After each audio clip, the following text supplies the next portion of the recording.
మంచి దేవుడు తన మాటను మనతో మాట్లాడుతూ ప్రతి సమయంలో కూడా కృంగిపోతున్న మనల్ని ఉద్ధరించాలని ఆయన ఆశపడతా ఉన్నాడు. గడిచిన వారం మనం కొన్ని విషయాలను ప్రత్యక్షంగా చూసాం. యేసుక్రీస్తు వారు నేను పలానా చెప్పాడు. ఈరోజు క్రైస్తవులు మనం ఏం చెప్తున్నాం అంటే, మేము పలానా చర్చికి సంబంధించిన వాళ్ళం, మేము పలానా సంఘానికి సంబంధించిన వాళ్ళం, పలానా గుంపుకు సంబంధించిన వాళ్ళం, మాది పలానా క్యాస్ట్కి సంబంధించిన చర్చ్ అని ఇంకెక్కడో ఏదో చెప్పుకుంటున్నాం. అట్లా కాక ఆయన మన నుంచి కోరుకున్నది ఏంటంటే, నీవు కూడా యేసుక్రీస్తుని కలిగి ఉండడాన్ని బట్టి నువ్వేమై ఉన్నావు, యేసుతో నేను పలానా అని నువ్వు చెప్పగలిగినప్పుడే ప్రజలు నిన్ను చూసి పలానా అని చెప్తారు. ఏమీ లేదండి, నిన్న కాక మొన్న ఒక నాయకుడు నేను ఒక కొత్త పార్టీని పెడుతున్నాను అని అంటే వేల సంఖ్యలో జనాలు ఆ జెండాని పెట్టుకుని యవనస్తులు వీధుల్లో పరుగులు పెడుతూ ర్యాలీలు తీస్తూ వాళ్ళు ఏం చెప్తున్నారంటే, మేము కూడా ఆ సైన్యమే, మేము కూడా ఆ సైన్య కార్యకర్తలమే అని చెప్పి సేనలో చేరిపోయారు చాలా మంది.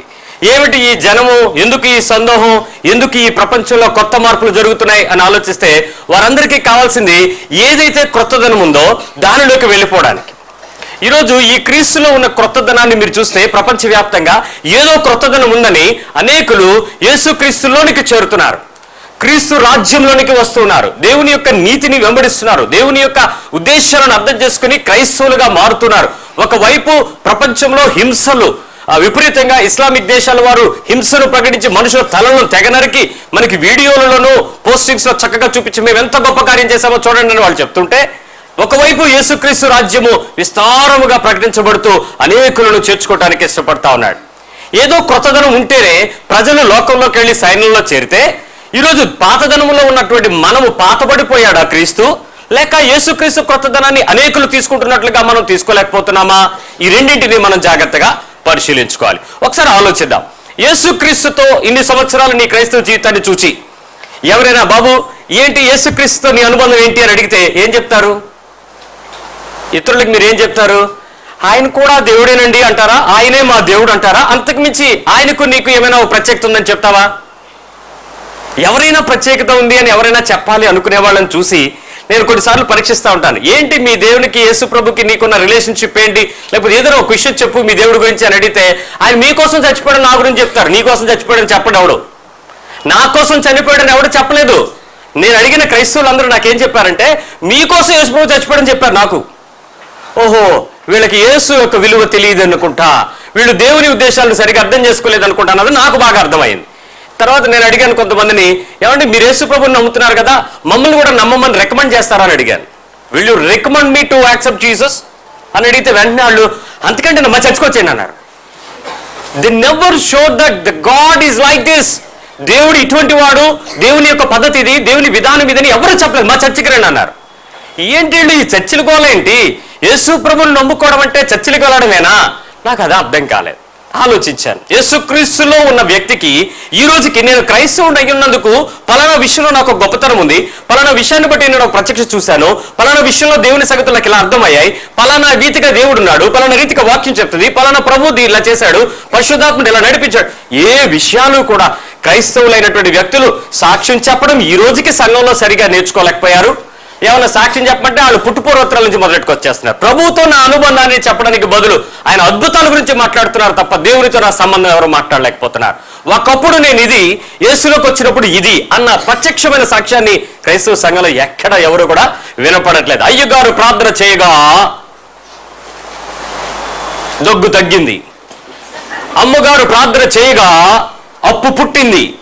ఈ చెత్త సాక్ష్యాలు వింటున్నాము కానీ నేను నా ప్రభుతో మోరకు మోకరించినప్పుడు నా వ్యక్తిగత జీవితంలో ఇంత దౌర్భాగ్యుడును, ఇంత పనికిమాలను వాడును, ఇన్ని విషయాలలో గర్విస్తుని, ఈ విషయాల్లో నా బలహీనతలని నా ప్రభు శిలువలో నా కొరకు విలువ చెల్లించి నన్ను మార్చాడు అని చెప్పిన ఒక్క సాక్ష్యాన్ని మీరు ఏ చర్చలో కానీ ఏ టీవీలో కానీ ఎక్కడైనా వింటారో వింటే నాకు కూడా చెప్పండి. ఆ టీవీ ఛానల్ చూద్దాం. ఆలోచించండి. యేసుతో నీ అనుబంధాన్ని తెలియక సంఘముతో అనుబంధము, సేవకుడితో అనుబంధాన్ని ప్రకటించబడుతున్న ఈ రోజుల్లో యేసు క్రీస్తుతో నీవేమై ఉన్నావో ఒక విషయాన్ని తెలుసుకుందాం. నేను ఈరోజు మీకు మాట చూపిస్తాను. ఆదికాండము 6వ అధ్యాయంలో, జెనసిస్ చాప్టర్ 6, జెనసిస్ చాప్టర్ 6, ఆదికాండము 6వ అధ్యాయము 8-9 వచనాల మధ్యలో ఒకసారి ఒక విషయాన్ని చదువుతున్నాను చూడండి. 8-9 verse 8 and 9. అయితే నోవహు యెహోవా దృష్టికి దృష్టి యందు కృప పొందినవాడాయను. నోవహు వంశావళి ఇదే. నోవహు నీతిమంతుడు, నీతిపరుడును, తన తరములలో నిందారహితుడై ఉండెను. నోవహు దేవునితో కూడా నడిచినవాడు. ఇక్కడ ఒక 3 స్టేట్మెంట్స్ చూద్దాం. నోవహు దేవుని దృష్టిలో ఏం పొందుకున్నాడు? కృప పొందుకున్నాడు. నోవహు రెండవదిగా ఆయన ఏమైనాడు? నీతిమంతుడై ఉన్నాడు. ఒకసారి ఆలోచించండి. అప్పటికి ప్రపంచంలో దేవుడు చేసిన ప్రతి సృష్టిని చూచి దేవుడు సంతాపపడాడు అని ఉంది. బాధపడుతున్నాడు దేవుడు. ఎందుకు? వాళ్ళందరూ తప్పులు చేస్తున్నారు, చెడిపోయారు, మనలాగే ఉన్నారు, మనలాంటి పరిస్థితులు ఉన్నాయి. ఇక ఎంతకీ దేవుడు దాన్ని చూచి ఓర్వలేకపోయానన్న విషయం చెప్తున్నాడు. ఇలాంటి సందర్భంలో ఒకే ఒక్క మనిషి నీతిమంతుడుగా కనపడ్డాడంట. ఎవరండి? నోవహు. ఎంతమంది ఉన్నారు ప్రజలు? భారతదేశ ప్రస్తుత జనాభా ఎన్ని కోట్లు? 122 కోట్ల మంది ప్రజల మధ్య ఒక్క మనిషి నీతిమంతుడు అని చెప్తే ఇక్కడ ఎవరైనా చేస్తారా? నేనేనని, ఆ ఒక్కడిని నేనండి అని ఎవరైనా చేస్తారా? మన సంఘంలో దేవుని వాక్యం వింటున్నా, ఈ మీడియా ద్వారా చూస్తున్నా, మీలో నేను ఒకడిని నీతిమంతుడు ఉన్నాను అని ఎవరైనా చేస్తే వాళ్ళు ఉన్నారా? ఇక్కడ ధైర్యం లేదు, ఒప్పుకోలేవు. నోవహు దేవుని దృష్టిలో కృప పొందితే నీకు ఆ కృప లేదా? తెలియదు, ఉందో లేదో నీకు తెలియదు. సంఘంలో చేరిపోయావు, సంవత్సరాలు అయిపోయింది.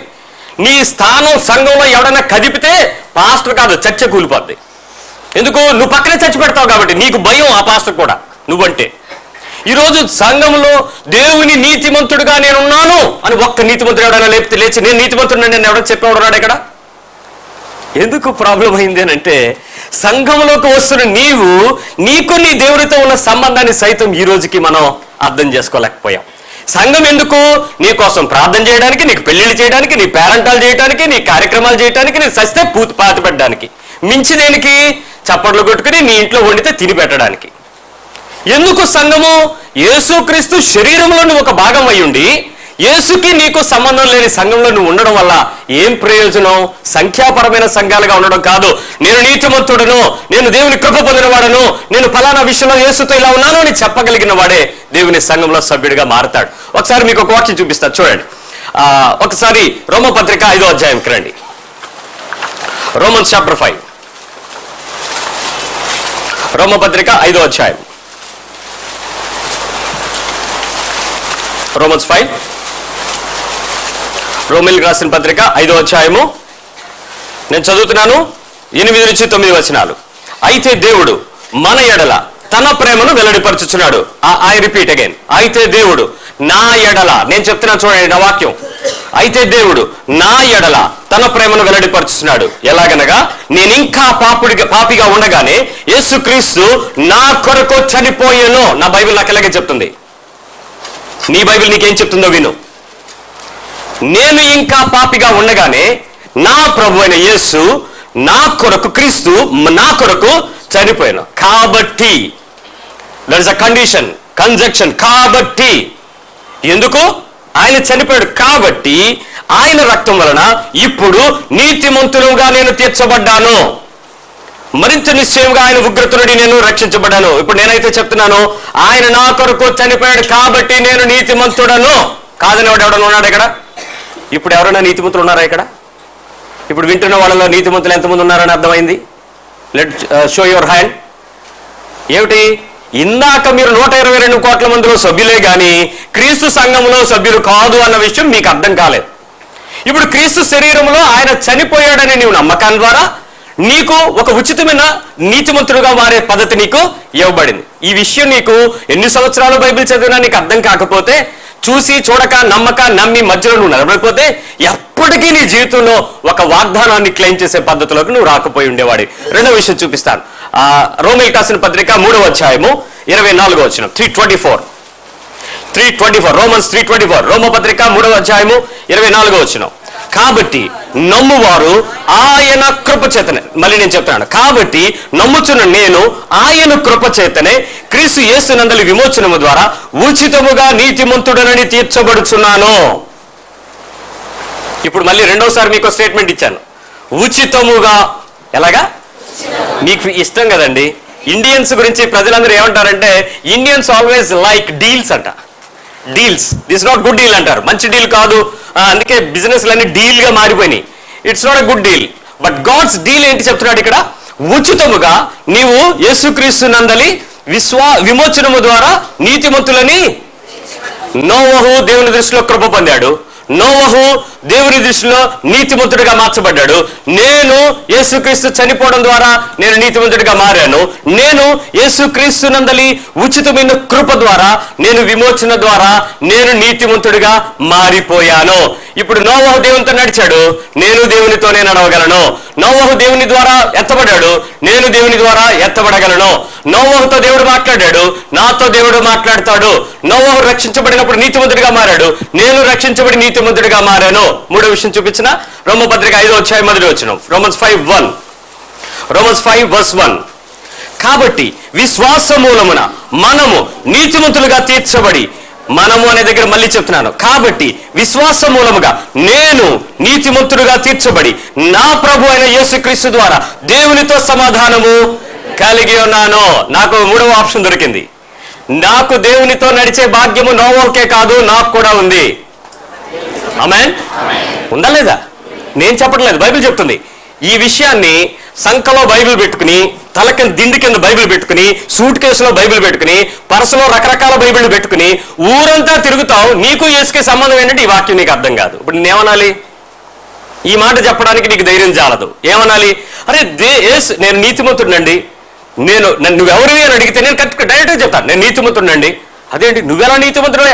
నా కొరకు నా ప్రభు నా బదులుగా నా కొరకు నా స్థానంలో చనిపోవడం బట్టి నేను నీతిమంతుడిగా మారాను. నా క్రియలు ఇంకా పర్ఫెక్ట్ గా రాలేదు, వస్తాయి, మారిపోతాను. ప్రభు ఎత్తబడే రోజు నేను పరిశుద్ధంగా మారిపోతాను. ఎందుకు? ఆయన ఉచితంగానే నన్ను సహాయం చేస్తున్నాడు.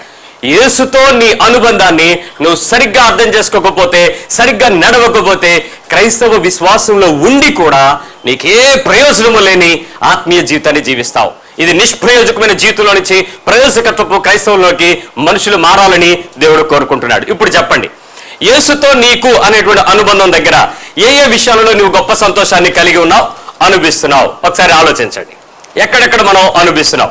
నేను మీకు లాస్ట్ వీక్ లో మనం 11 విషయాలు నేర్చుకున్నాం. 12వ విషయాన్ని నేను చెప్తాను. యేసుక్రీస్తుతో నాకున్నటువంటి ఆ ప్రత్యక్షమైన సంబంధాన్ని సంఘంలో ప్రతి ఒక్కరూ కలిగి ఉండాలని ప్రభు కోరికైంది.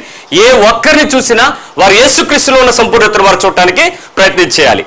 చూద్దాం, 12వ విషయం చూద్దాం. 1 కొరింథీ పత్రిక 3:16 1 Corinthians 3:16. ఈ వచనం మనందరికీ బాగా అలవాటైనటువంటి వచనం. 1 కొరింథీ పత్రిక 3:1 Corinthians 3:16. రైట్. మీరు దేవుని ఆలయమని ఉన్నారనియు, దేవుని ఆత్మ మీలో నివసించున్నారనియు. ఇప్పుడు నేను మీరు అని బైబిల్ చెప్పడం మానేశాను. మీరు అనే ప్రదేశంలో నేనేమనుకుంటున్నాను? ఇప్పుడు బైబిల్ ఎప్పుడు చదివినా మీరు బైబిల్ని థర్డ్ పార్టీగా చదివి చెప్పే పద్ధతిలో తయారవకండి. అది వినేవారుగా తయారవ్వండి, మాట్లాడుకునేవారుగా తయారవ్వండి దేవునితో. ఆయన ఏం చెప్తున్నాడు చదవండి. ఇప్పుడు నేను దేవుని ఆలయమై ఉన్నానని, దేవుని ఆత్మ నాలో నివసిస్తున్నదని నేను ఎరుగుదును. ఎరుగుదురా అని అంటే ఎరుగుదునా అని నువ్వు ప్రశ్నించుకోవద్దు. నాకు తెలుస్తుంది, నేను ఎరుగుతున్నాను. ఇప్పుడు చెప్తాను వినండి. మీరు ఎప్పుడైనా దేవుని యొక్క ఆలయము అని ఎవరైనా మిమ్మల్ని అంటే మీరు ఏమంటారు? ఓ నవ్వుతారు. ఏమని? మేము వెళ్ళే చర్చి వేరండి, మీరు నన్ను చర్చి అంటారేంటండి? నువ్వు చర్చివు కావు. పౌలు పిచ్చోడండి ఈ వాక్యాలు చెప్పడానికి. ఆయన ఏమన్నాడు? యేసుక్రీస్తు వారి తరువాత చెప్పవలసిన విషయాలు దేవుని ఆత్మ ద్వారా నేను మీతో చెప్తున్న ప్రతిదీ ఆజ్ఞగా తీసుకోండి అని చెప్పాడు ఆయన. It was been revealed and sealed. It is the commands of God. దేవుని మాటలు అవి. అంతేగాని పౌలు చెప్పాడు, పలానా సంఘానికి చెప్పాడని మాట్లాడకండి. దేవుని మాట అది. ఇప్పుడు చెప్పండి, మీ ఇంటిని కొంతమంది చర్చిలుగా మార్చేవాళ్ళు ఉన్నారు, అదే ప్రేయర్ సెల్లుగా, మరి కొన్ని పద్ధతుల్లో. కానీ మీరే చర్చిగా మారేవాళ్ళు ఎంతమంది ఉన్నారు? దేవుని ఆలయంగా, టెంపుల్ ఆఫ్ గాడ్ గా మారిన వాళ్ళు ఎంతమంది ఉన్నారు? నేను మీకు కొన్ని ఉదాహరణలు చెప్తాను వినండి. ఎప్పుడైనా మీరు చర్చ్ అనే ప్రదేశంలోకి వెళ్ళిన వెంటనే గత్తరగా పాస్టర్ గారి బట్టలు, పాస్టరమ్మ గారి బట్టలు, పిల్లల పుస్తకాలు, ఆట బొమ్మలు, రకరకాల చెత్త, అదే క్రైస్తవ సాహిత్యాన్ని నేను చెత్త అన్నానులేండి. ఆ ట్రాక్స్ ఇష్టం వచ్చినట్టు, పుస్తకాలు ఇష్టం వచ్చినట్టు, క్యాసెట్లు, సీడీలు, రకరకాల చెత్తగా ఉందనుకోండి. రండి మా చర్చికి రండి అన్నారు అనుకోండి, మీకు ఎలా ఫీలింగ్ అవుద్ది? అలాంటి ప్రదేశంలోకి మీరు వెళ్ళి ఇది చర్చేనా అని ముందు మీకు డౌట్ వస్తుంది. ఏదైనా ఓ ప్రదేశంలో దేవుని మందిరం అనగానే మీరు లోపలికి వెళ్ళగానే first you feel one experience. ఏం ఎక్స్పీరియన్స్ అది? ప్రశాంతంగా ఉందండి, బా చర్చ్ అనే ఫీలింగ్ అనిపించింది, ప్రశాంతంగా ఉంది, బా ఎంత ప్రశాంతంగా ఉందని. ఎప్పుడైనా ఏదైనా చర్చిల్లోకి వెళ్ళినప్పుడు మీరు అలాంటి ఫీల్ అయ్యారా లేదా? సమ్వేర్, ఇక్కడ కాకపోవచ్చు, ఇంకెక్కడైనా మీరు వెళ్ళినప్పుడు, hello I'm talking to you, అనిపించిందా లేదా? అనిపించిందా? నెంబర్ 1 నేను మీతో చెప్పే విషయాలు గుర్తుంచుకోండి. మొదటిగా ఏముండాలి? ప్రశాంతత. సంఘము అనేది, చర్చ్ అనేది, టెంపుల్ అనేది, గుడి అనేది, ఆలయము అనే దానిలో, దేవాలయం అనే దానిలో ఇవి ఉండాలి. ఏముండాలి? మొదటిది ప్రశాంతత. మీరు హిందూ టెంపుల్స్ కూడా వెళ్ళి చూడండి, అక్కడ కూడా అలాగే ఉంటుంది. నెంబర్ 2, ఆ ప్రదేశంలోకి వెళ్ళగానే ఏదైనా ఒక వాక్యం మిమ్మల్ని ఆదరించాలి. వర్డ్, అక్కడక్కడ వాక్యాలు ఉంటాయి. ఆ వాక్యం చూడడానికి ఏదో నాతో మాట్లాడుతున్నట్టుంది అనే ఒక చిన్న వాక్యముతో ఆ ప్రదేశాల్లో ఆ వాక్యము ఆ మందిరంలో నింపబడాలి. రెండోది ఏముండాలి? మొదటిది ప్రశాంతత, 2 వాక్యము. నెంబర్ 3, ఆ ప్రదేశంలోకి ఎవరైనా వెళ్ళినప్పుడు మీరు చర్చిలోకి ఇలా వస్తున్నారు అనుకోండి, సీరియస్గా నేనే పాస్టర్ని అన్న పని నేను చూసుకున్నాను అనుకోండి, అప్పుడు నువ్వేమనుకుంటావు? పాస్టరేనా, చర్చేనా, కానీ పలకరించడు, మాట్లాడు, నవ్వడు, ఏంటి అసలు ఇది? ఒక్కసారి, రెండోసారి ముందు వస్తారా, లాస్ట్ వస్తారా? మూడోసారి ఇంక రారు. ఇప్పుడు ఎక్కడికైనా వెళ్ళేటప్పుడు ముందు మనం ఆ చర్చ్ అనే అట్మాస్ఫియర్లో ఫస్ట్ మనం మూడో విషయం ఏంటి? నవ్వుతో కూడిన, ప్రేమతో కూడిన ఓ పలకరింపు, ఓ రిసీవింగ్, ఇది సంఘంలో కనపడాలి, టెంపుల్లో కనపడాలి. 4వది ఏంటంటే, ఆ ప్రదేశంలో టెంపుల్లో గుడికి ఎందుకు వెళ్తాం? నేను కొన్ని గుడులకు వెళ్ళినప్పుడు, ఇంతకు మునుపు గుడులకు వెళ్ళినప్పుడు అక్కడ ఎందుకు వెళ్ళేవాళ్ళం అంటే, ఆ గుడికి వెళ్ళి మొక్కుకుంటే ఆ మొక్కు తీరిస్తే మాకేదో అయిపోద్దని అక్కడికి వెళ్తా ఉంటాం. ఇప్పుడు గుడికి ఎందుకు వస్తారు చాలా మంది? దేవుని కొరకు ప్రార్థన చేయించుకుని కానుకేస్తే పాస్ అయిపోతాం, పెళ్ళి అయిపోద్ది, మా పిల్లడు పుట్టేస్తాడు, ఎక్కువ కట్నం వచ్చేస్తుంది, ఉద్యోగంలో 1000 మంది ఉన్నా నీ ఉద్యోగం నీకు వచ్చేస్తుంది, ర్యాంక్ ఎంత వచ్చినా పర్లేదు, ఆ పాస్ట్ గారు కనుక తల మీద చేసాడంటే వచ్చేది అంతే సీటు, ఏదో ఒకటి తిరిగి తీసుకోవటం, ప్రార్థనకు సమాధానం అనే విషయాలు వినపడతాయి. ఐ రిపీట్, నెంబర్ 1 ప్రశాంతత, నెంబర్ 2 వాక్యము, నెంబర్ 3 ప్రేమపూర్వకమైన పలకరింపు, నవ్వు, నెంబర్ 4 ప్రార్థనకు సమాధానం. మళ్ళీ నేను వాక్యం చదువుతున్నాను, 1 కొరింథీ 3:16, మీరు దేవుని ఆలయమనియు, మళ్ళీ చెప్తున్నాను, నీవు దేవుని ఆలయమనియు నీలో దేవుని యొక్క ఆత్మ నివసిస్తున్నాడని నీకు ఎరిగితే నీలో ఈ 4 లక్షణాలు కనపడాలి. నెంబర్ 1, టెంపుల్లోకి వచ్చినప్పుడు ఏముండాలి? నీలో నీకేముండాలి? ఉందా? ఏముంది? కదులుచోన సముద్రం లాంటి వాళ్ళు అంట బైబిల్ చెప్తుంది. ఎంతసేపు మైలును బయటికి తెస్తా ఉంటారంట, కెరటాలు పడతా ఉంటాయి. నిన్ను చూడగానే నువ్వే కదా టెంపుల్, నువ్వు నడుచొస్తున్న సజీవమైన దేవాలయం కదా, రాళ్లతో కాదు సజీవమైన రాళ్లతో చెక్కబడిన దేవాలయం కదా. మిమ్మల్ని చూడగానే ఎలా ఉండాలి? ఇప్పుడు రొసరొసలు ఆడిపోతా, గిరగరలు ఆడిపోతా, అవతలని చూసి దోగనా కొడక, ఆడరా ఈడియట్, దొనపోతా, గడ్లేదు గుడ్లేదు. ఎంతసేపు నువ్వు టెంపుల్వి, నీ లోపల ఏం లేదు? ప్రశాంతత లేదు. నువ్వు దేవుని సంబంధమైన వాడివి, మొదటి నీలో ఏం కనపడాలి? ఇప్పుడు ప్రశాంతత. నెంబర్ 2 ఏముండాలి? బూతు మాటలు, పోకిరి మాటలు, సరసోక్తులు, సెటైర్లు, కామెంట్లు, కామెడీలు ఉండాలా? వాక్యం ఉండాలా? ఇప్పుడు ఉండాలి. ఇప్పుడు నేను ఎవడైనా పలకరించాడు అనుకోండి, ఏం మాట్లాడాలి? వాక్యం మాట్లాడాలి. మీరు కూర్చున్నప్పుడు ఏం మాట్లాడాలి? వాక్యం మాట్లాడాలి. మీరు పడుకునేటప్పుడు ఏం మాట్లాడాలి? మీరు నడిచేటప్పుడు ఏం మాట్లాడుకోవాలి? ఏమండి బైబిల్ చెప్తుంది, మీరు ఎప్పుడు ఏం చూసినా మీ నోట్లో ఏముండాలంట? వాక్యం మాట్లాడాలి. మన ఇంట్లో ఏం చెప్తామంటే, సాతాను గాడు బ్రదరు, అసలు సాతాను శోధిస్తుందండి, అసలు సాతాను గాడు ఏం చిక్కులు పెట్టేస్తున్నాడండి, అసలు సాతాను పీడించేస్తున్నాడు, అసలు సాతాను వీడు దేవుని రీసెర్చ్ చేస్తున్నారా, సాతాను రీసెర్చ్ చేస్తున్నారా? ఒక్క మాట దేవుని మాట పలకరు బ్రదరు. ఈ శోధకుడు సాతాను, దయ్యంగాడు, సాతాను దయ్యం. ఏమండి నీ నోట్లో ఎప్పుడు చూసినా సాతాను సాతాను సాతాను సాతానే. దేవుడు దేవుడు నోట్లో నీ ఆలయంలో ఏముంటది? వాక్యం ఉంటుంది. ఇప్పుడు నువ్వు మాట్లాడేదల్లా ఏమై ఉండాలి? ఆయనకు ఒక పేరు పెట్టబడింది, ఆయనకు వాక్యము అనే నామం ఇయ్యబడిను అని ఉంది. ఆయన ఏంటి? He is the word. ఆయన వాక్యమై ఉన్నాడు. మనం ఏమై ఉండాలి? ఇప్పుడు నువ్వు నోరిప్పి ఏం మాట్లాడినా దేవుని మాట వెళతా ఉండాలి. మనం ఏం మాటలు మాట్లాడుతున్నామో మీ ఇంట్లో మీకు తెలుసు. మీ ఇంట్లో వాళ్ళని అడగండి, నేను టెంపుల్ అని చూపించుకోండి వాళ్ళకి ఒకసారి. మీ ఒకసారి చూడండి, మీ ఇంట్లో వాళ్ళు ఎవరైనా ఉంటే, హలో భర్తలు భార్యలకి, తల్లులు పిల్లలకి, తండ్రులు ఒకసారి చూసి నేను టెంపుల్ అని చెప్పండి వాళ్ళకి. ఇంటికి వెళ్ళగానే వాళ్ళు చెప్తారు మీకు, మీరు టెంపుల్లో కాదు. తిరగండి ఒకసారి, అలా తిరగండి, ఫేస్లు చూడండి, మీ ఫ్రెండ్స్ ఒకసారి చూడండి, నేను టెంపుల్ అని చెప్పండి. చెప్పరా మీ అమ్మగారు అక్కడ ఉన్నారు, నేను టెంపుల్ని, జీసస్ ఆ స్పిరిట్ నాలో ఉంది, దేవుని ఆత్మ నాలో ఉంది, నేను దేవుని కొరకు జీవిస్తున్న దానిని. ఇప్పుడు మీరు ఇంటికి వెళ్ళిన తర్వాత అనుక్షణము మీ ఇంట్లో బోల్డ్ టెంపుల్స్ కలుస్తాయి. అన్ని టెంపుల్స్ కలిసి 4వ విషయం చేస్తాయి. ఏంటో 4వ విషయం? ప్రార్థన. మూడోది నవ్వుతూ పలకరి. కోపం వచ్చినప్పుడు, హలో, కోపం వచ్చినప్పుడు నవ్వుతూ. నేను చాలా విచిత్రం ఏంటంటే వాట్సాప్లోను ఫేస్బుక్లోను ఆయా మెయిల్స్లోను స్మైల్ పంపుతున్నారు, ఫేస్లో స్మైల్ లేదు. అదే విచిత్రం. నాకు ఆ స్మైల్ పెట్టిన వెంటనే నాకు ఎంత నవ్వు వస్తుందంటే, ఇది నవ్వమని కదా చెప్తున్నాము. నేను నవ్వను, నువ్వు నవ్వుకో. ఎల్లో మళ్ళీ లాఫ్ అవుట్ లౌడ్లీ నాకు చెప్తున్నారు, మీ ముఖాల్లో లేనిది. ఇప్పుడు కావాల్సింది మనకు కావాలి.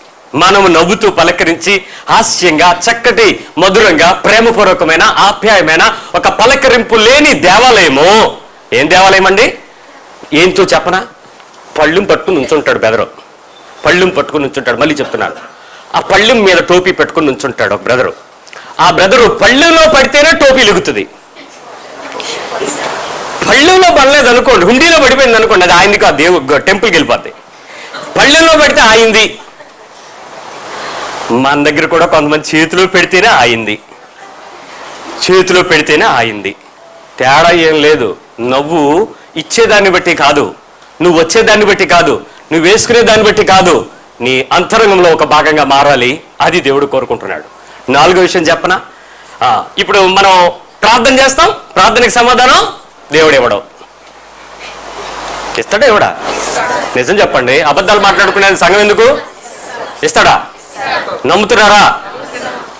నమ్ముతున్నారా? ఇక్కడ నమ్ముతున్నామని ఊపిన వాళ్ళందరికీ డౌట్. ఎందుకో తెలుసా? ఇప్పుడు మేము ఒప్పుకుంటే ఎక్కడిచ్చాడని ఏమని అడుగుతామేమో. ఒకవేళ లేదనుకో, ఏ నమ్మవా అంటాడేమో. ఇది శాస్త్రులు పరిచయులకి యేసుక్రీస్తు వారి బోధ అలాగే ఉంటుంది. జాగ్రత్త, ఇక్కడ ఎవడన్నా శాస్త్రీయ పరిచయుడు కూర్చున్నాడేమో. బైబిల్ చెప్తుంది, ఒకసారి తీయండి. 11వ కీర్తన 4వ వచనం, సామ్ 11:4. నువ్వేం నమ్ముతున్నావో నేను చూపిస్తాను నీకు. 11:4, సామ్ 11:4. యెహోవా తన పరిశుద్ధాలయంలో ఉన్నాడు. ఎక్కడున్నాడు? ఎక్కడున్న ఆలయం? ఆ పరిశుద్ధాలయం యెరూషలేములో ఉందనుకుని ఎవరు వెళ్తున్నారు? గుడ్డోళ్ళు. బంగారు నందిని విగ్రహానికి పూజ చేయడానికి ప్రజలు పరిగెత్తినట్టే యెరూషలేము దేవాలయానికి ముద్దులు పెట్టుకోవడానికి, మట్టి తెచ్చుకోవడానికి వెళ్తున్నారు. ఆపండికి చాలు. ఆ టూర్లు తిరిగే సమయాలు పోయాయి. ఇప్పుడు ప్రభు కొరకు నీ విశ్వాస జీవితం ఉన్న ప్రదేశంలో ప్రభుకి సాక్షిగా క్రీస్తుని కనపరుచుకోవాలి. అంతేగాని చూసి నమ్మేవా, చూడక నమ్మేవా? ధన్యుడు ఎవడు? చూసి నమ్మినవాడా, చూడక నమ్మినవాడా? మరి నువ్వెందుకు యెరూషలేములోకి వెళ్ళి ఆ కనంలో దూరావు?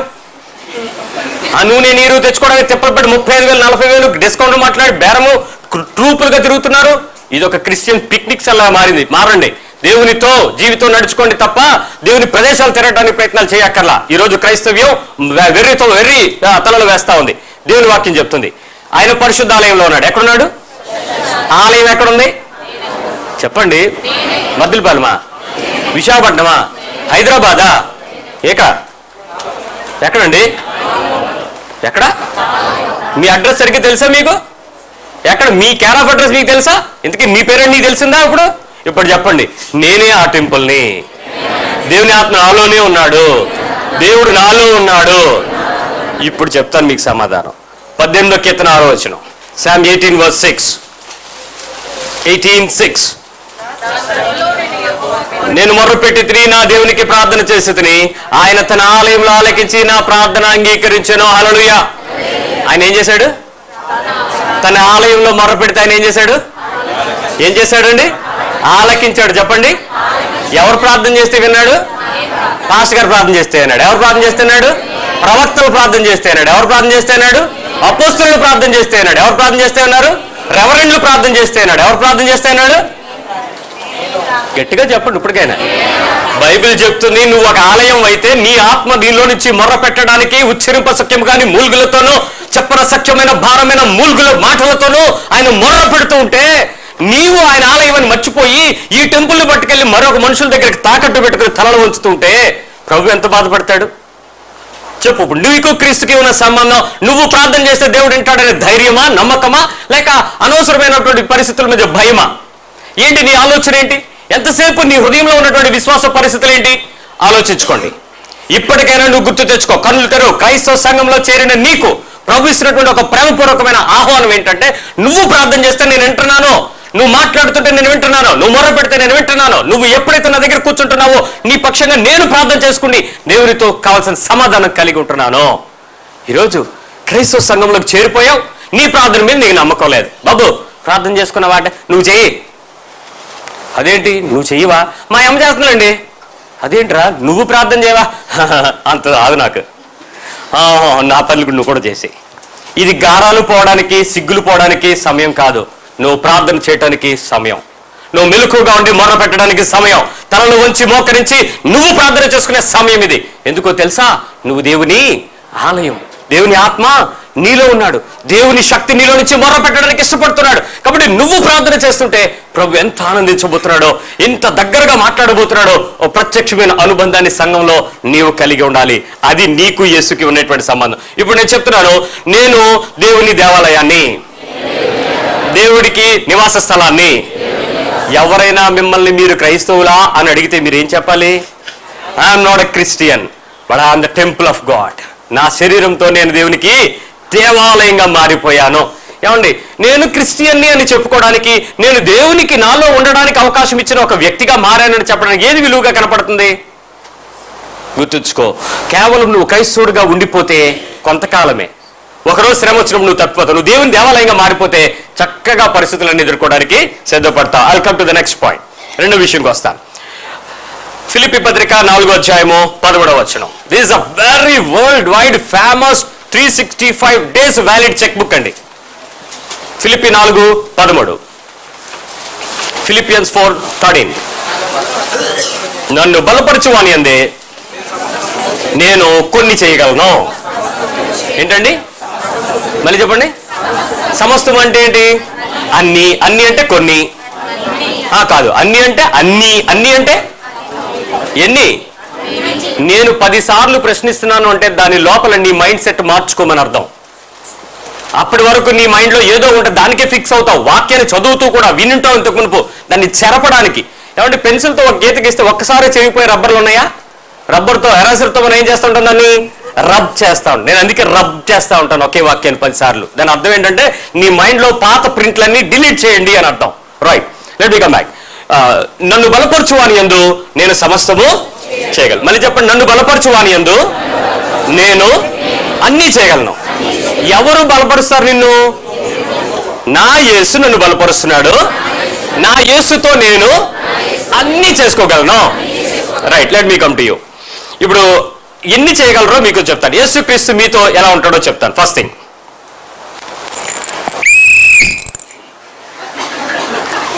Now it is time to run. నువ్వు పరిగెత్తాలి. అక్కడ పర్సన్ చెప్తాడు, సార్ నేను పొద్దున్న టిఫిన్ తినలేదండి.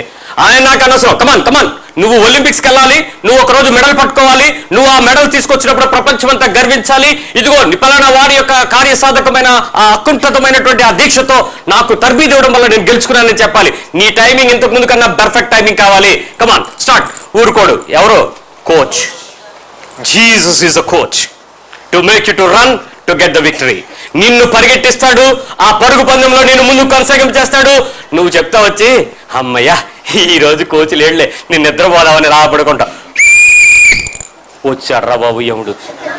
ఈడు ఎప్పుడు పడుకుంటా? ఏంటి భయంకరమైన ఫిట్నెస్! నా దేవుడు కొడుకుడు నిద్రపోడు. హల్లెలూయా. నీ కోచ్ నిద్రపోడు. సిస్టర్ నువ్వు 7 గంటలకు లెగుద్దామేమో, ఆయన 3:30 వచ్చి కూర్చుంటాడు. నువ్వంటావు ఈ పూట కొంచెం రెస్ట్ అని అంటాడు. There is no rest. Come on, నీ ముందు శక్తికి మించిన పరుగుంది. కమాన్ పరిగెత్తావు. లే లే లే. ఏంటండి బాబు, నేను అలిసిపోయానండి. అలిసిపోయావా? ఎక్కడి నుంచి పరిగెట్టుదా? నీ టార్గెట్ తక్కువ చేస్తాడు కానీ నీ గోల్ మాత్రం మార్చడం. నీ డిస్టెన్స్ తక్కువ అవ్వదు. You have to run, you have to run, you have to run. క్రీస్తునందు పరుగు పందెమును ఓపికతో తుదముట్టించుదుము. గురి యొద్దకే పరిగెట్టాలి. ప్రభు చెప్తాడు, నీ బెస్ట్ టైమింగ్. ఒకప్పుడు ఒక శ్రమను పంపాను, ఆ శ్రమకు నువ్వు 3 రోజులు కష్టపడాల్సి వచ్చింది. మళ్ళీ అదే శ్రమ నీకు పంపుతాను. ఈ రోజు 2 గంటలు నువ్వు పనిచేస్తావు లేదో చూస్తాడు. 2 గంటల్లో తక్కువ చేస్తాడు. మరొక శ్రమ పంపిస్తాడు. ఈసారి గంటల్లో నువ్వు బెస్ట్ టైమింగ్ గెలవాలని చూస్తాడు. మరొక శ్రమ వస్తుంది, మరి 10 నిమిషాల్లో. మరొక శ్రమ వస్తుంది 5 నిమిషాల్లో. మరొక శ్రమ వస్తుంది 3 నిమిషాల్లో. మరొక శ్రమ వస్తుంది 1 నిమిషంలో. మరొక శ్రమ వస్తుంది ఇది చులకనైన శ్రమ. హల్లెలూయా. నీ పరుగు పందెంలో శ్రమల మధ్య నీకు ఆయన బలపరచువాడు. నీకేం చేస్తాడు? Is a coach. ఒకసారి చెప్పండి, కోచ్, శిక్షకుడు. ఆయన నీతి యందు నిన్ను శిక్షణ చేయడానికి ఎప్పుడు ఇష్టపడ్డవాడు. నువ్వు చెప్తావు, అలిసిపోయానండి, ఇంక చాలండి, నాకు బూస్ట్ ఆవిడిస్తాడు సీక్రెట్ ఆఫ్ మై ఎనర్జీకి అని నువ్వు అంటే అప్పుడు అంటాడు, దా నేను నీకు ఎనర్జీ, దా లే లే లే ఇప్పుడు నుంచో పరిగెత్తు. అదేంటండి నేను అలిసిపోయాను కాబట్టి ఇప్పుడు నుంచో పరిగెత్తు. అదేంటండి నేను ఇక్కడ చెప్పి రెస్ట్, నో రెస్ట్, కమాన్ గడా. ఎందుకు? శ్రమల యందు నిన్ను సంపూర్ణుడిగా చేయటం ఆయన యొక్క ఉద్దేశం. నీ బెస్ట్ టైమింగ్ కోసం దేవుడు నీకు అనేక పరీక్షలు పెడతాడు. కోచ్ నిన్నెప్పుడు కూడా వెనకాతలేవండి. ఏమండి, అలాంటి కోచ్ని చాలా మంది ఏమనుకుంటారో తెలుసా? నేను రీసెంట్ గా ఈ ఒలింపిక్స్ కోసం ప్రాక్టీస్ చేసి సెలెక్ట్ అవ్వని ఒక వ్యక్తిని అడిగాను, మీ కోచ్ తప్పు ఏమైనా ఉన్నాయా అని అడిగితే, అంత దుర్మార్గుడు ఇంకోటి ఎవడో ఉన్నాడు అన్నారు. నిన్ను సెలెక్ట్ చేయనందుకు దుర్మార్గుడు అన్నావంటే, కాదండి, ఒక్క పూట ఆయన మంచి తిండి తినిచ్చేవాడు కాదండి, సినిమాలకు వెళ్ళనిచ్చేవాడు కాదండి, స్నేహితుల్లో తిరగనిచ్చేవాడు కాదండి, క్లబ్బు పబ్బు అసలు లేవండి, ఎంతోసేపు టీవీ దగ్గర ఉన్నా సరే రాత్రి ఫోన్ చేసేవాడండి, ఏం చేస్తున్నావు, ఇప్పుడు ఏం ఆలోచిస్తున్నావు అని అడిగేవాడండి. ఏంటండి బాబు, ఇసుగు పుట్టేసి చాలా బాధపడిపోయానండి అన్నదామె. మరి గెలిచినప్పుడు నీకు ఎలా ఉంటుంది అని అంటే, ఫస్ట్ తీసుకెళ్ళి ఎవరికి చూపిస్తారంటే ఆ మెడలు. ఎందుకు? It's not me. ఈ రోజు నేను గెలిచానంటే ఈ శక్తి నాది కాదు. ఎవరిది? నా లోపల ఏదో శక్తి ఉందని గుర్తించిన మీది ఈ క్రెడిట్. ఇంటర్వ్యూ వచ్చి చెప్తూ ఉంటారు ఈ టీవీ వాళ్ళు, నీ గెలుపుకి కారణం ఎవరు? ఏం చెప్తారు ఇప్పుడు? This is my coach. నా లోపల ఈ శక్తి ఉందని, నా బలం ఉందని, నాకున్న ఈ రకమైన సత్తా నాలో ఉందని నా కోచ్ నన్ను గుర్తించి నన్ను పర్ఫెక్షన్ చేయడానికి అహోరాత్రులు నాతో పాటు కష్టపడ్డాడు. చూడండి, ఒక కోచ్ నిన్ను గెలిపించడానికి, నిన్ను విజయ పదంలో నడిపించడానికి, నీ బెస్ట్ టైమింగ్ పెంచడానికి, నిన్ను ప్రతి దినము ప్రయాసపడ్డాడు. నీతో పాటు ఆయన కూడా ఏమవుతాడు? సహానుభవము కలిగిన వాడు. హల్లెలూయా. ఏ పెయిన్ ను పడుతున్నావో నిన్ను బలపరచువాడైన క్రీస్తు నీతో సహానుభవం కలిగిన వాడు. నిన్ను నడిపిస్తాడు, నిన్ను అద్దరికి చేరుస్తాడు, నిన్ను గెలిపిస్తాడు, నిన్ను విడిపిస్తాడు, నిన్ను సంపూర్ణంగా చేస్తాడు. హల్లెలూయా. ఇప్పుడు క్రీస్తు నాలో బలపరుస్తున్నాడు కాబట్టి ఫస్ట్ వన్ ఏం చెప్తుంది? నన్ను కోచ్ అవుతాడు. సెకండ్ విషయం చెప్తాను, హీజ్ ఎ టీచర్. రాసావా? రాలేదు సార్. పడు పడ పడ పడ పడ పడ తిప్ప పడ పడ పడ పడ పడ పడ. నువ్వు బాధపడుతూ ఉంటావు, నువ్వు ఏడుస్తూ ఉంటావు. టీచర్కి నువ్వు ఏడవడం ఆనందమా, నువ్వు సరిదిద్దుకోవటం ఆనందమా? నిన్ను కొట్టడం ద్వారా కసి తీర్చుకోవడం ఆనందమా, ఆ శ్రమ ద్వారా నువ్వు సంపూర్ణుడిగా నేర్చుకుంటావని ఆనందమా? నీకు టీచర్గా ఎలా ఉంటాడంటే కర్రలు ఇరిగిపోతూ ఉంటాయండి. ఆ పాఠాలు నీకు చాలా కొడుతూ ఉంటాడండి. బోల్డ్ మంది టీచర్స్ నీ జీవితంలోకి ఎంటర్ అవుతా ఉంటారండి. కొంతమంది గుడ్ టీచర్స్, కొంతమంది bad teacher. Jesus is the best teacher. Hallelujah. Best teacher. ఆయన ఉత్తమ బోధకుడు. ఆయన నీతో టీచర్ లాగా వ్యవహరిస్తాడు. నువ్వు కొంచెం గెలిచావనుకో, నా కుమారుడా, నా కుమార్తె, అక్కుని చేర్చుకుంటాడు. నువ్వు కొంచెం తేడా పాడా ఉన్నావు అనుకో, కొంచెం సైలెన్స్, అది చాలా భయంకరంగా ఉంటుంది. యేసయ్య గారు అంటాడు, క్షణం ఒక యుగంలాగా ఉంది నాకు నువ్వు నాతో మాట్లాడకపోతే అంటాడు. ఆ అనుభవం వేరు. మరికొన్ని సమయాలలో కొంచెం ఏందనుకోండి, కొంచెం పెరుగుతున్నాడు అనుకోండి స్టూడెంట్, టీచర్ ఏమవుతాడు తెలుసా? బెస్ట్ ఫ్రెండ్ అయిపోతాడు, దగ్గరకు వచ్చేస్తాడు, ఇద్దరు కలిసి మాట్లాడుకుంటారు, ఏం చేయాలో ఆలోచిస్తారు, ఏం చేయబోతున్నాడో చెప్తాడు, ఎలాంటి నిర్ణయం ఏ దారిలో ఏమై ఉంటుందో గురువుగారు అన్ని విషయాలలో అవగాహన కలిగి, టీచరు అన్ని విషయాలు అవగాహన కలిగి నీకు కావాల్సిన దారిని చక్కటిగా ఇష్టపడుస్తాడు. అంతేగాని నిన్ను బలపరచువాని అన్న యేసు నీకు ఒక మంచి టీచర్గా మారతాడు. హల్లెలూయా. ఆ మంచి టీచర్ దగ్గర శిక్షణ పొందడానికి ఇష్టపడక కొంతమంది చర్చిలు మారిపోతూ ఉంటారు. ఈ లోపు ఏమవుతుందంటే కాలేజీలు మారుతూ ఉంటారు. That's what I mean to say. స్కూళ్ళు మారుతారు కొంతమంది పిల్లలు, టీచర్లు నచ్చక. కొంతమంది పిల్లలు కాలేజీలు మారుతారు, కాలేజీ నచ్చక, ఫ్రెండ్స్ నచ్చక. మరికొంతమంది యూనివర్సిటీలు మారుతారు, ప్రాంగణం నచ్చక. మరికొన్ని ప్రదేశాల్లో నువ్వు దేనికి మారుతున్నావు చూసుకో. The right teaching it always with streak. ఉత్తమమైన తండ్రి తన కుమారుణ్ణి శిక్షించిన రీతిగా, గద్దించిన రీతిగా, నీకు బోధించిన రీతిగా is a good teacher. Teacher యొక్క కొట్టడంలో కానీ, మౌనంగా ఉండడంలో కానీ, నిన్ను నడిపించడంలో కానీ ఆయన స్వార్థం ఏమైనా ఉంటుందా? నువ్వు బాగుపడడం కోసం కాక. ఆల్వేస్ ఆయనకున్న ఒకే దృష్టి ఏంటి? నిన్ను ఎడిఫై చేయాలి, నిన్ను బాగు చేయాలి, నువ్వు వృద్ధిలోకి రావాలి, నువ్వు పరిపూర్ణంగా, నువ్వు సంపూర్ణుడిగా మారాలి. The only best teacher. So number 1 he'll be a good coach. Number 2 he's a good teacher. Number 3 ఆయన ఏం చేస్తాడో తెలుసా? ఒక జైలర్ అండి, ఇస్ అ జైలర్. జైల్లోకి ఎవరుంటారు? జైల్లో ఖైదీలు ఉంటారు. వాళ్ళ చేత కఠినమైన పనులు చేయిస్తారా లేదా? అబ్బబ్బబ్బబ్బ భయంకరమైన పనులు చేస్తుంటారండి. వాళ్ళు రాళ్ళు కొట్టిస్తారు, రకరకాల పనులు చేపిస్తుంటారట. ఎప్పుడు వెళ్ళారా? ఒకసారి వెళ్ళండి. ఆ జైల్లో రకరకాల పరిస్థితులు చూసిన తర్వాత జైలర్ వాళ్ళతో కఠినంగా ఉంటాడా? నైనా నైనా ప్రేమగా బాబు నైనా అన్నేలాగుంటే ఖైదీలు మాట వింటారా? ఆడు బూట్ కాల్తో తంతాడు, కఠినమైన మాటలు మాట్లాడతాడు, శిక్షణగా ఉంటాడు.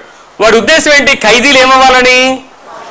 మారు మనసు పొంది మళ్ళీ ఖైదీలను విడిచి జైలు విడిచి వెళ్ళి జనజీవన స్రవంతిలో కలిసిన వేళ వాడిలో ఏ రకమైన పాత జీవిత మచ్చలో కనబడకుండా ఉండాలని వాడిని పర్ఫెక్ట్ చేయటానికి.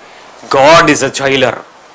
కొన్నిసార్లు దేవుని యొక్క శిక్ష ఎలా ఉంటుందంటే మనం తట్టుకోలేక, బాబోయ్ ఈ తిప్పలు నాకొద్దు, బాబోయ్ ఈ భక్తి నాకొద్దు, బాబోయ్ ఈ విశ్వాసం నాకొద్దు, ఈ అవమానాలు నాకొద్దు, బాబోయ్ ఇంత పరీక్షలు ఏంటండి బాబోయ్.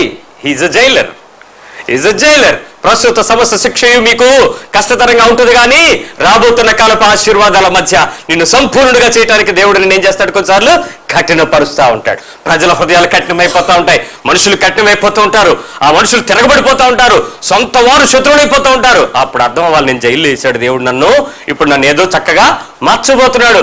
నన్ను బలపరచు వాని యందు నేను సమస్తము. ఇప్పుడు చెప్పండి, నువ్వు సమస్తము చేయాలంటే నిన్ను బలపరిచేవాడెవరు? యేసు. యేసు నిన్ను 3 విధాలుగా బలపరుస్తాడు. Number 1 coach, number 2 teacher, number 3 jailer. ఈ 3 యూనివర్సిటీలు, ఈ 3 స్టేజెస్ లోకి ఒక ఆత్మీయ జీవితం వెళితే he'll become a true Christ.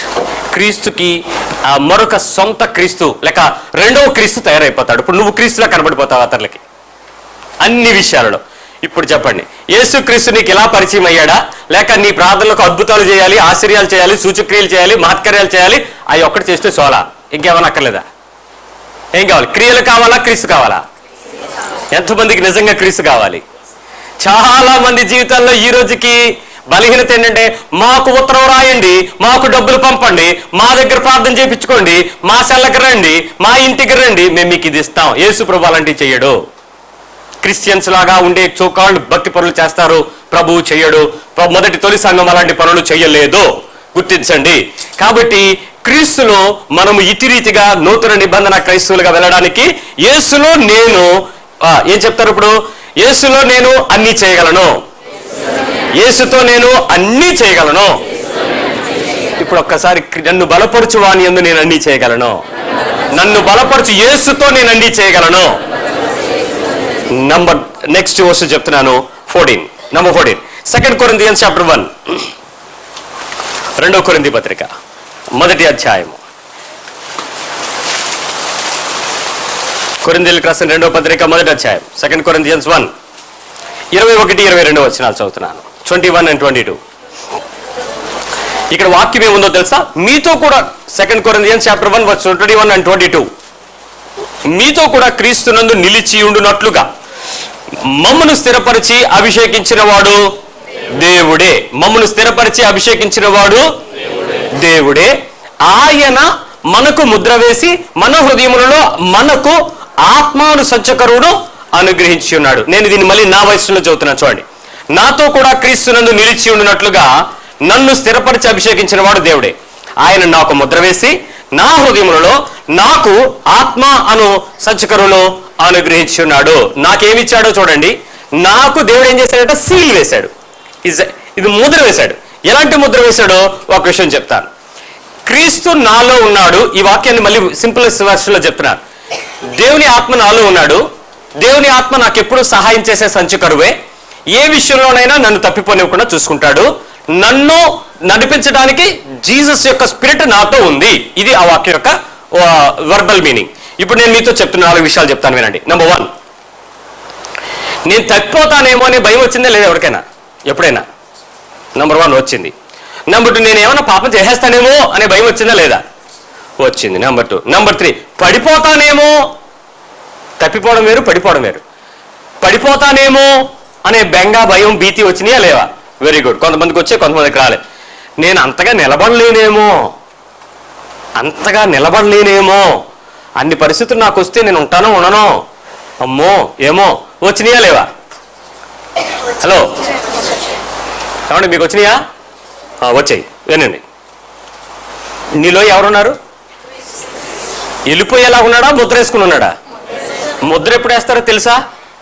ఇప్పుడు ఈ డోర్ని సీల్ చేసేటప్పుడు ఏం చేస్తారంటే లోపలికి బయటికి కానీ బయటికి లోపలికి కానీ వెళ్ళకుండా ఏం చేస్తారు? తాళం వేసి దాన్ని గుడ్డ చుట్టి గుడ్డకు ముడి వేసి దాని మీద లక్క వేసి దాని మీద గవర్నమెంట్ ముద్ర వేస్తారు. ఎవడైనా తీయాలంటే ఆ ముద్ర వేసిన వాడి తాలూకా అధికార చట్టి వచ్చినప్పుడే దాన్ని ప్రజల సమక్షంలో తెరిచి దాన్ని తీసి లోపలికి బయటికి బయటికి లోపలికి చేస్తారు. ఇప్పుడు చెప్పండి, ఆయన ఇప్పుడు ఎక్కడున్నాడు? సహాయం చేసేవాడు ఎక్కడున్నాడు? చెప్పండి. నాలో ఉన్నాడు. ఇప్పుడు నేను పడిపోతాను, నేను తప్పిపోతాను, నేను జారిపోతాను, నేను నిలబడనేమో, నేను చేసేస్తానేమో, నాకేమైనా అయిపోద్దేమో, నేను అక్కడికి వెళ్ళినప్పుడు మీరు ఉండరు కదా, ఇప్పుడైతే మీరు ఉంటారు కదా. ఏం చెప్తున్నాడు? ఏం చెప్తున్నాడు? మొన్న బ్రదర్ అంటున్నారు, మా పాపని హాస్టల్కి పంపాలంటే భయంగా ఉందండి అని. ఏమండి? ఫెలోషిప్ ఉండదేమోనండి అని. మీ అమ్మాయికి ప్రభు తెలుసు కదా, ఫెలోషిప్తో పని ఏముందండి అన్న. ప్రభు తెలిసినా ఫెలోషిప్ ఉండాలి కదండి. మీ అమ్మాయిని ఫెలోషిప్ పెట్టమనండి అక్కడ అన్న. అంత లేదులేండి మా అమ్మాయికి. మరి ఇప్పుడు మీకు భయం ఎందుకండి అని. పాపం చేసేస్తారండి, కాలేజీలో పిల్లలు తినకు ఉండరండి, ర్యాగింగ్లు, సినిమాలు చాలా చెత్త చెత్త ఉన్నాయండి. మీ పాప మీద మీకు నమ్మకం లేదేమో. మా పాప నిప్పండి అన్నాడు. నిప్ప నీళ్ళ నేను అడగట్లేదు, నమ్మకం గురించి మాట్లాడుతున్నాను. నమ్మకం గురించి మాట్లాడుతున్నాను. నీ బిడ్డను నువ్వు ఎందుకు నమ్మలేకపోతున్నావు? క్రీస్తు ఆత్మ తనలో ముద్ర వేసి ఉన్నాడన్న విషయం నీకు తెలియలేదు. నా బిడ్డ రక్షించబడ్డ రోజే తనలో ఉందని నాకు తెలియలేదు. ఎక్కడికి వెళ్తే అక్కడ జీపీఆర్ఎస్ గాడ్ లాగా, వెనకాతలు నడిచిన కుక్కలాగా, రకరకాల పరిస్థితుల్లో కొన్ని తప్పుడు పనులు నువ్వు చేస్తుంటే పిల్లలకి, తండ్రికి, తల్లికి ఏం నమ్మకం కలుగుద్ది? ఏ రిలేషన్షిప్ మెయింటైన్ అవుతుంది? ప్రతిసారి భయము ఆందోళనతో కుటుంబాలు గడపాలా? సంతోషంతో స్వేచ్ఛతో కుటుంబాలు జీవించాలా? అనుమానించాల్సిన దగ్గరేమో అనుమానించరు, అనుమానించకూడని పరిస్థితుల్లోనేమో విపరీతమైన అర్థాలతో భయాలు పడుతున్నారు. దేవుని ఆత్మ నన్ను తప్పిపోనివ్వదు, నా కుటుంబాన్ని తప్పిపోనివ్వడు, నా కుటుంబంలో ఉన్న నా బిడ్డలను తప్పిపోనివ్వడు, నన్ను పడిపోనివ్వడు, నన్ను చెడిపోనివ్వడు, నన్ను పడిపోయి బలహీనతగా ఉన్న వేళ నన్ను లేపనెత్తడానికి సహాయం చేస్తాడు. ఎంతమందికి అర్థమవుతుంది ఈ విషయం? దేవుని వాక్యం ఒక చక్కటి నమ్మకాన్ని ప్రదర్శించమని చెప్తుంది. దేవుని వాక్యం ఒక అధికారాన్ని పట్టుకోమని చెప్తుంది. నీకు దేవునికి ఒక సంబంధం ఉందని చెప్తుంది. ఆ సంబంధాన్ని నువ్వు గుర్తించాలని దేవుడు కోరుకుంటున్నాడు. చాలా సార్లు మనం ఎప్పుడు కూడా ఏమనుకుంటాం అంటే పరిశుద్ధాత్మ దేవుని యొక్క సహాయాన్ని మర్చిపోతూ ఉంటాం. God spirit always help you in 4 issues. Number 1, he's a good teacher. పరిశుద్ధాత్ముడు మంచి బోధకుడు, is a good teacher. Number 2, is a good rememberer, నీకు మర్చిపోయిన సంగతులను జ్ఞాపకం తెచ్చేవాడు. Number 3, is a good helper, నీకు ఉత్తమ సహాయకుడు. And Number 4, he's a good guide, నీకు మార్గము, నిన్ను సర్వసత్యంలోనికి నడిపించి గుడ్ గైడ్ అవుతాడు. 4 విషయాలు దేవుని ఆత్మదేవుడు మీలో ఉండి మీలో ముద్ర వేసి నీకు ఆత్మ యొక్క సహాయాన్ని ఇస్తూ ఆల్వేస్ ఆల్ ద టైం నీలో ఉండి నీతో పనిచేస్తున్నాడు. దేవునికి స్తోత్రం చెప్పండి. ఒకసారి ఆలోచించండి పిల్లరా, నీలో దేవుని ఆత్మ ఇంత సహాయం చేస్తూ ఉంటే ఇప్పుడు మీరు పాపాలు ఎందుకు చేయగలుగుతున్నారు? పడిపోతారనే భయాలు ఎందుకు? ఆందోళనలు ఎందుకు? మించి మీరు చేస్తున్న స్వచిత్తమైన దురాభిమాన పాపాలు ఎందుకు?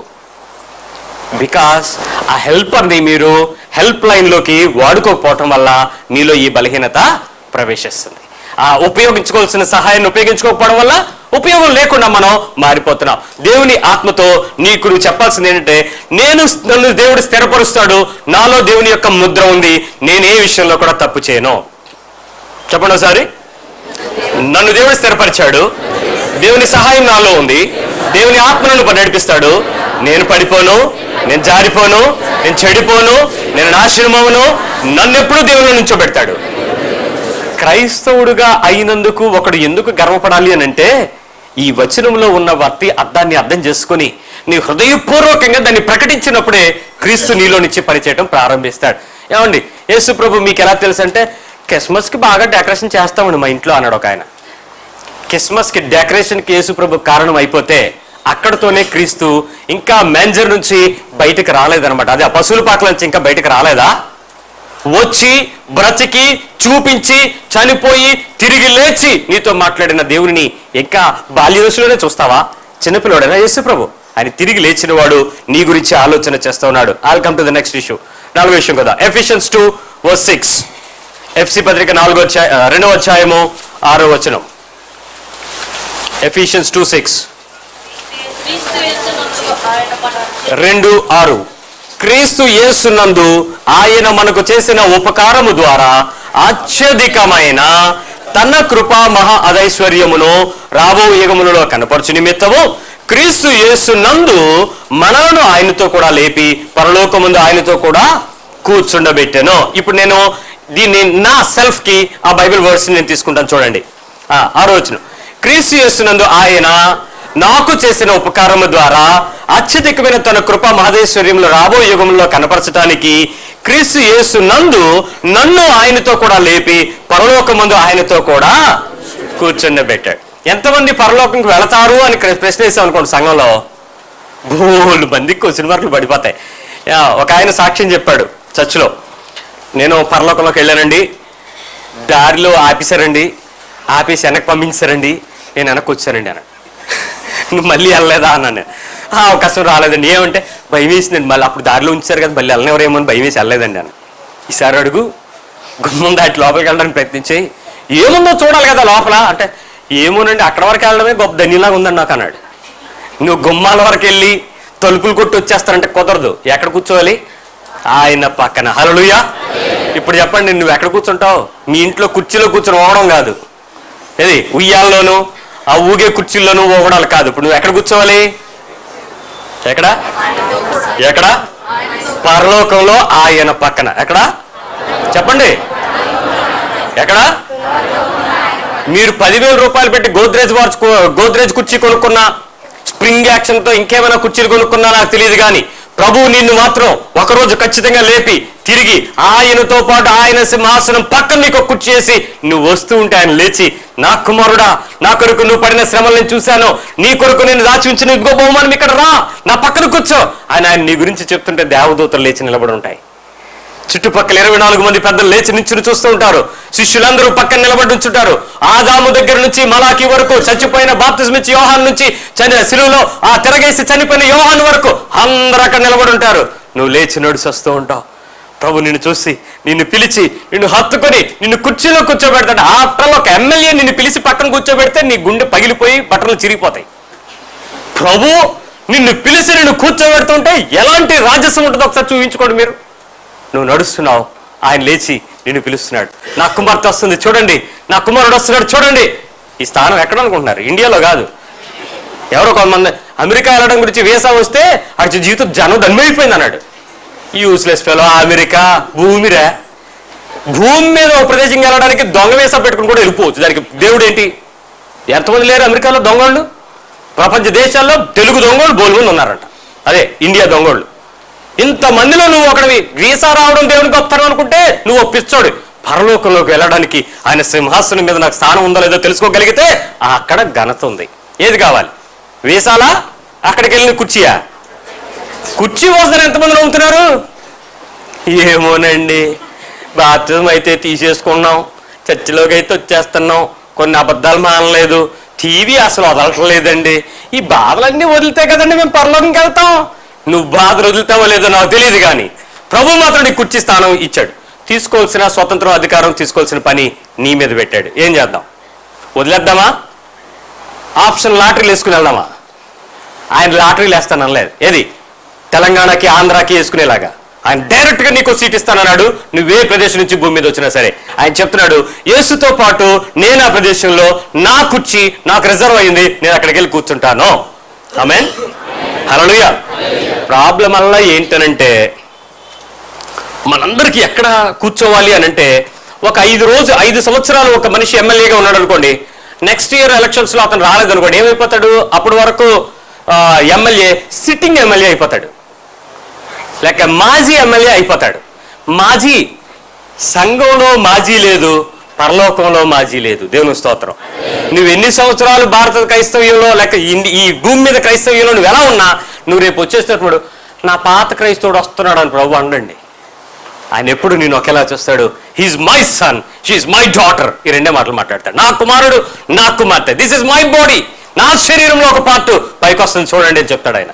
ఇప్పుడు చెప్పు, నేను సంఘంలో నేను ఎక్కడో చోట స్థానం సంపాదించుకోవడం కాదు, యేసు దగ్గర సంఘంలో నేను ఆ పరలోకంలో ఆ సింహాసనం దగ్గర నేను ఆయన కూర్చోడానికి నాకు ఆయన సహాయం చేస్తాడు.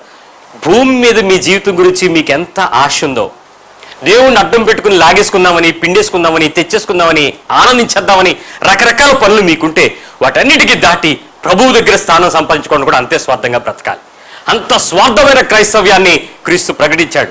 ఆయన కొరకు బ్రతికితే నువ్వు ఖచ్చితంగా ఆ ప్రదేశంలో స్థానాన్ని సంపాదించుకుంటావు. Let me come to the next issue. 1 కొరింథీ 12:27. 1 Corinthians 12:27. 12:27.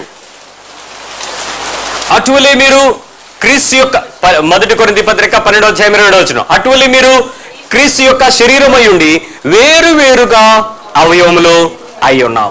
ఒకే శరీరం, ఎక్కడెక్కడ వేరు అవయవాలుగా ఉన్నాయి. నిన్న నేను పేపర్లో ఒక ఆర్టికల్, ఒక ఫోటో చూశాను.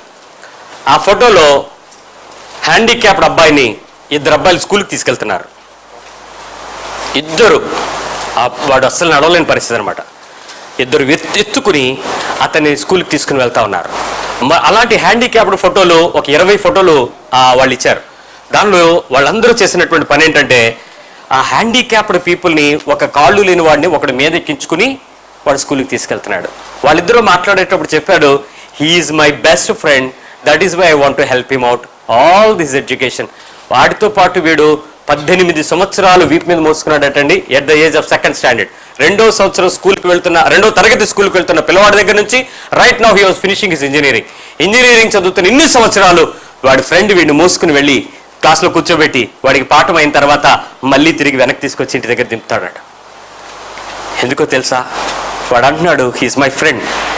వాడి కాళ్ళు లేవని నేను వదిలేయడానికి వాళ్ళ తల్లిదండ్రులు పని చేసుకుంటే తప్ప అన్ని పోషించలేరు, నేనున్నానండి, నేను ఫ్రెండ్. వన్స్ ఒక హ్యాండిక్యాప్డ్ అయితే అతని అంగవైకల్యానికి మరొకడు ఏమవ్వాలి? స్ట్రెంగ్త్గా మారాలి, అది తిరిగి సహాయం చేయాలి. ఇక్కడ యేసుక్రీస్తు వారు ఏమంటున్నాడో చూడండి. నేను యేసు ఒకే బాడీ. మళ్ళీ చెప్తున్నాను ఈ వాక్యాన్ని, నేను యేసు ఒకటే బాడీ. హలో, నేను యేసు ఒకటే బాడీ. ద బడ్స్, నేను యేసు ఒకటే శరీరం. చదవండి ఇప్పుడు మళ్ళీ మీకు ఏమర్థమైందో ఆ వాక్యం చదవండి. 27వ వచనం. అటువలే నేను క్రీస్తు యొక్క శరీరముగా ఉండి వేరువేరు అవయవంగా మారాను. వేరువేరు అవయవాలుగా మారాను. నాకు 2 కళ్ళు ఉన్నాయి, నాకు 2 చేతులు ఉన్నాయి. నా కళ్ళుకి కొంచెం ప్రాబ్లం వచ్చింది, సరిగ్గా కనపడట్లేదు బైబిల్లో ఉన్న చిన్న అక్షరాలు. ఇప్పుడు కళ్ళద్దాలు తీసుకుని నా కళ్ళకి పెట్టుకుందాం అనుకుంటున్నాను. నా చేతులు అంటే నేను పెట్టమన్నాయి, మేము పెట్టమన్నాయి. నా కళ్ళు అంటే ఎవరు నాకు వాక్యం చదవాలి, నాకు సాయం చేయండి అని చెప్తున్నాను. ఈ బాడీలో ఈ పాటలు అంటున్నాయి, నేను పెట్టనంటే పెట్టను, ఏం చేస్తావు చేసుకో అంది. ఇప్పుడు నా కళ్ళు ఏమవుతాయి? చూడలేవు. చూడకపోతే నా నోరు మాట్లాడలేదు, నా నోరు మాట్లాడడానికి ఆలోచించే మెదడు పనిచేయదు, ఎన్ని నష్టాలు జరుగుతాయి. ఇప్పుడు నేను మళ్ళీ కోఆపరేట్ చేసి అనుకోండి, ఇప్పుడు 2 చేతులతో 2 తీసుకెళ్ళి నా శరీరానికి నాకు కోఆపరేట్ చేస్తాయి. ఈరోజు నీ శరీరము అనేక అవయవాలు కలిసి నీ జీవక్రియను కలిగి ఉండేటట్లు యేసుక్రీస్తు సంఘములో, ఆయన శరీరములో నిన్ను రకరకాల పాటలుగా మార్చాడు. దేవుని స్తోత్రం చెప్పండి. ఇప్పుడు మీరు అనుకోవచ్చు, నేను లేకపోతే చర్చి నడవదురా అని. కొంతమందికి ఆ ప్రాబ్లమ్స్ ఉన్నాయి. నేను లేకపోతే చర్చ్ అయిపోద్ది. ఒకసారి చర్చిలో ప్రాబ్లం వచ్చింది. సింగరు వేరే చర్చికి వెళ్ళిపోయాడు సింగరు. అప్పుడు మా చర్చిలో అన్నారు, అయిపోయింది పాస్టర్ గారి పని అన్నాడు. సింగర్ లేకపోతే అయిపోద్దా? అప్పుడు చెప్తాను, నేను పిల్లల్ని అడిగాను, ఏంట్రా మీ పరిస్థితి ఏంటనంటే, అనియా నేను పాడతాను. అప్పుడు వరకు చర్చిలో దాగి ఉన్న 20 మంది సింగర్లు వేశారండి.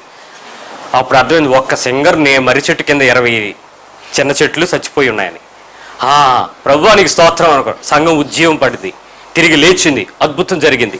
ఒక్కసారి చాలా మంది ఏమనుకుంటామంటే, నేను లేకపోతే ప్రమాదవశాత్తు రోజు అన్నం తినే చెయ్యి గనక ఈ చెయ్యి ఇక్కడ వరకు తెగిపోయింది అనుకోండి, ఏం చేస్తారు చెప్పండి? తిన్న మానేస్తారు ఇక్కడ ఎవరన్నా?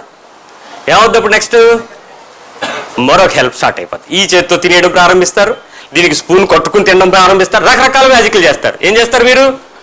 ఒక హ్యాండిక్యాప్ అయిపోయినంటే, because remaining is the body of Christ. Remaining క్రీస్తు మిగిలిన శరీరం దానికి కోఆపరేట్ చేస్తుంది.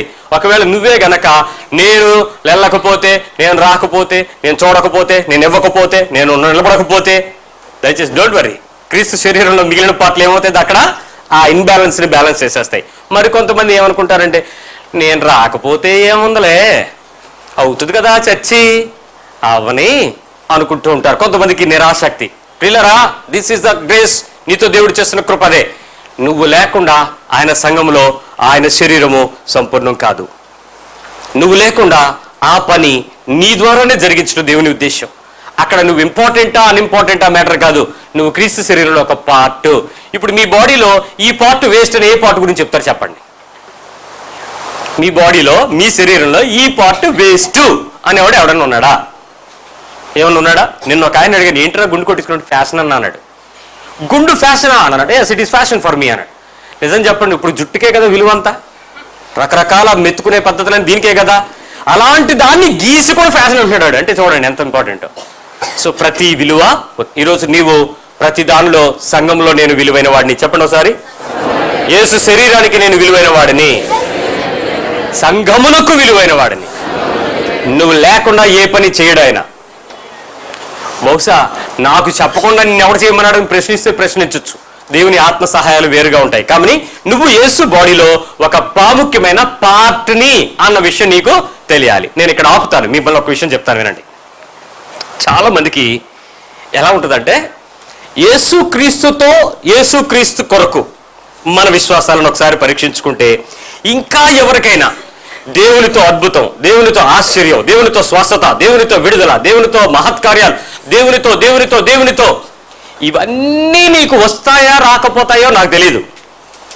బహుశా అలాంటి ప్రదేశాలు ఎవరైనా మీ విశ్వాసం బాగుంటే వస్తాయి, లేకపోతే దేవుని దయ ఉంటే వస్తాయి, ఇలాంటి ఏమైనా మాటలు చెప్తారా? నేను అవన్నీ చెప్పను. నేను నీతో చెప్పేది ఒకటే, నీకు ఏం జరిగినా ఏం జరగకపోయినా నువ్వు దేవుని యొక్క స్వరూపంలో ఉన్నావు, నువ్వు దేవుని పోలికలో ఉన్నావు, నువ్వు దేవుని యొక్క ఇష్టమైన క్రీస్తు సభ్యుడిగా మారావు, నువ్వు క్రీస్తుతో ఒక ఇంపార్టెంట్ విషయం కలిగి ఉంది. ఈ భూమి మీద ఒక అందమైన ఒక గొలుసుని తయారు చేసి 10 లక్షల పూసలు కలిగి గుట్టి ఒక అందమైన ఆభరణాన్ని ఎవరైనా తయారు చేసి గిన్నిస్ బుక్ ఆఫ్ రికార్డ్కి ఎక్కిస్తే, ఆ అన్ని గిన్నిస్ బుక్ ఆఫ్ రికార్డ్కి ఎక్కినటువంటి ఆ గొలుసు లేక ఆ పూసల దండ మీరు చూస్తే ప్రతి లింకు శ్రేష్టమైందా కాదా? ప్రతి పూస శ్రేష్టమైందా కాదా? ప్రతి దారము, అల్లిన వాని పని, నైపుణ్యత అన్నీ ఉన్నాయా లేవా? ఒక్క పూస నేను లేకపోయినా, ఆ పూస అక్కడ రాకపోయినా ఆ గిన్నిస్ బుక్ ఆఫ్ రికార్డ్స్లోకి అది రాదు. యేసుక్రీస్తు సంఘము లేక శరీరంలో క్రైస్తవుడిగా మారిన నువ్వు లేకుండా ఆయన ఎప్పుడు పర్ఫెక్ట్ అని చెప్పడు. అందుకే సంఘంలో నుంచి ఒకవేళ ఈ చర్చిలో నుంచి నువ్వు వెళ్ళిపోయినా నీకు మరో చర్చిలో ప్లేస్ ఇస్తాడు, అక్కడి నుంచి ఇంకో చర్చికి వెళ్ళినా అక్కడ మళ్ళీ ప్లేస్ ఇస్తాడు. ఎందుకో తెలుసా? ఆయన బాడీని చాలా చోట్ల ఉంది, ఆయా అవయవాలుగా మనల్ని ఆ ప్రదేశాలలో స్థిరపరుస్తూ ఉంటాడు. ఎంత కృప పొందామని ఈరోజు భూమి మీద నీతిమంతులుగా మనం మారాము. ఒకసారి ఊహించండి, ఎంత ప్రేమను చూపించాడని ఆయన నీ కొరకు బలి చెల్లించి విలువైన పరిపూర్ణతను నీకు రక్షణకి ఇచ్చాడు. చూడండి, ఇకపై ఎప్పుడు కూడా క్రైస్తవుడు అనేందుకు ఎవడు కూడా సిగ్గుపడకూడదు అని బైబిల్ చెప్తుంది. ఎప్పుడు దేనికి రుచుకుడు యేసుక్రీస్తు నీకేం చేశాడు రా అని అడిగితే మీరు మాకు ఆశ్చర్యాలు, అద్భుతాలు, సూచక్రియలు మాటలు ఆపి ఇవి చెప్పడం ప్రారంభించండి. ముందు నువ్వు తెలుసుకోవడం ప్రారంభించు. యేసులో నేను, యేసుతో నేను ఇట్టి అనుబంధాన్ని కలిగి ఉన్నాను కనుక నేను క్రైస్తవుడిగా ఉన్నందుకు ఇష్టపడుతున్నాను. నేను క్రీస్తుని విడిచిపెట్టి మరొక దేవుని దగ్గరికి రాలేను, మరొక పద్ధతిని వెంబడించలేను. ప్రార్థన చేద్దాం. ఎవడైనా నిన్ను క్రైస్తవుడు అని ఎవరైనా మాట్లాడితే దానికి ఏదైనా కారణం ఉండొచ్చు. కానీ ప్రభు నీతో చూస్తున్నాడు, నీతో మాట్లాడుతున్న అనుభవాలను ఒకసారి రా. ఆయన యొక్క సంపూర్ణత నీ ద్వారా ప్రత్యక్షపరచబడాలని కోరుకుంటున్నాడు గనుక ఎలా ఉంటావో ఒకసారి ఆలోచించు. ఆయనలో ఉన్న ఒక పార్ట్ నువ్వే. ఆ పార్ట్లోకి మారాలని నిన్ను కోరుకుంటున్నాడు ఆయన. ప్రభు నీకు వందనాలు, యేసుతో కూర్చునే అధికారమే నువ్వు నాకు ఇచ్చావు. ఓ కృతజ్ఞతా స్తోత్రాలు చెల్లిస్తున్నాను.